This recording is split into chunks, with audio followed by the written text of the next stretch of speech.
Hello friends, welcome back to another Value Vintage Cards video. One of the things I've been talking about recently and just wanting to document and see if anyone else is kind of on a similar journey. So I know we've got player collectors, I know we got set collectors, and we got team collectors. And I'm mostly player collector. But I also, within that, on the life goal end of things, I would like to get one from as many sets as I can. I know every set isn't possible. I know a few folks have that as a goal, and that's super admirable. It's just not realistic for me, I'm sure. But it doesn't hurt to try. And the other thing I'd like to do is get a playing days card of every MLB player. Obviously, Negro Leagues players, unfortunately, we don't really have the opportunity to get a playing day version. And some of the players that became executives and made it as executives, those are also challenging, and umpires, and you've got some different contributors to the game. So I have to kind of narrow it down and say like MLB players and playing day only. So this set, and the reason I want to document this, I talk a little bit about goals and updating goals, and this is a long-term goal. But the 1940 Playball set, it's nothing that's a next 12 months goal or anything, but I just kind of want to document where I'm at. I would like to attain not the full 240 card set, but the full 51 Hall of Famer card, subset, if you will.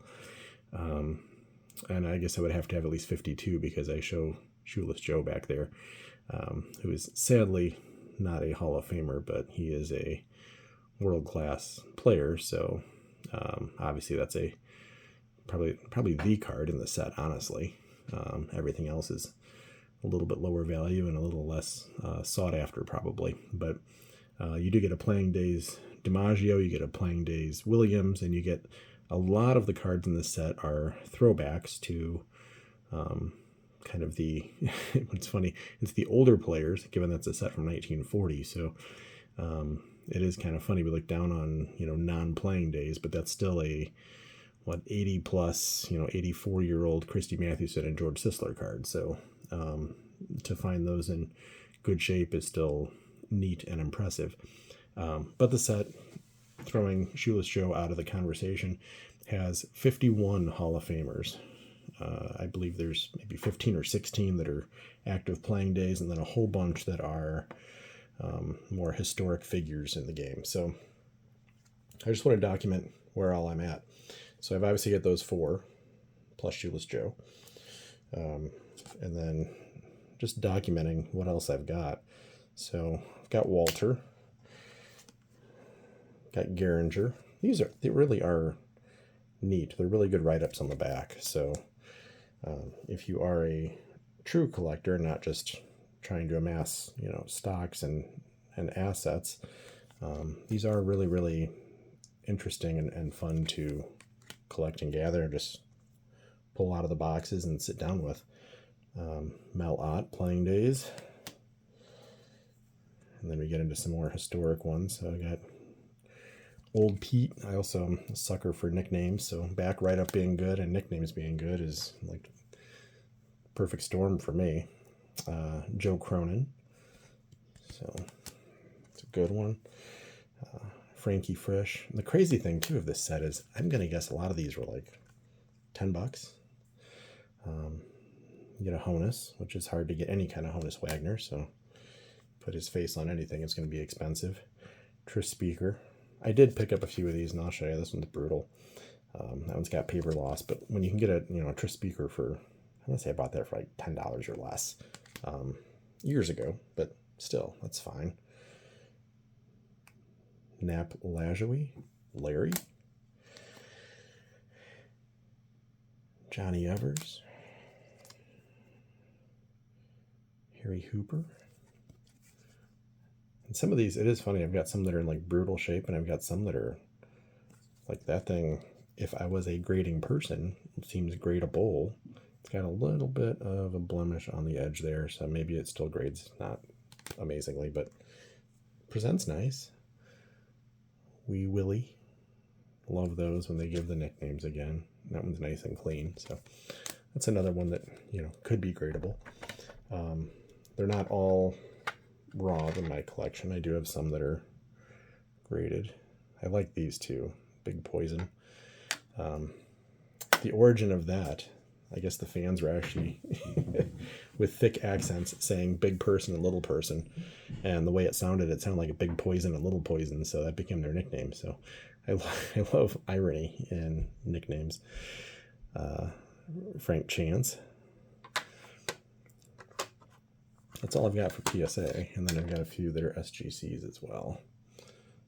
So, Bill Dickey, definitely a significant collector of Bill Dickey. Hank Greenberg, that's actually a nice Greenberg. Playing Days era for him as well. Playing Days Fox, those Foxes, the 40 and 41 are both really just iconic, cool cards. And then I've got Harry Heilman. And I still have a couple more. Chief Bender. And the last one is a newer one, not Red Faber. So kind of crazy. None of these are very expensive when you look at like the non-Williams, DiMaggio, Jackson, even Wagner and Walter Johnson and stuff are in the realm of fairly affordable. They might be 3 figures, but a lot of those are $20 to $50. So I've got a lot of the heavy hitters out of the way. I think I've got 25 maybe on the way of 51. So halfway there, but just, think about goals and ideas. If I picked up one every, couple months or a few months, maybe you binge at a show or something, you find 3 or 4, but you get 4 or 5 a year. This is done in 4 or 5 years. So that's probably a long-term goal. Nothing I would try to race out. There's no need for urgency. It's a really neat set, and it's on the long-term collecting goal list. But just thought I'd share. It's also good. One of the neat exercises of having a YouTube channel and having a little supportive community is a little bit of accountability, a little bit of a check-in factor, but also it's just a great way to document. And if my family ever wants to experience my version of why I have certain cards, they might stumble across this video and see that, Dad found this interesting. And, that's why I was digging in and picking up these little black and white pieces of cardboard, because I do think they're interesting. And I think the set's really, really neat. So it's 1940 Playball, 51 Hall of Fame goal target, roughly halfway there. You guys got any subsets like this on your hit list? Please share. I always think it's interesting, so share away. Thank you.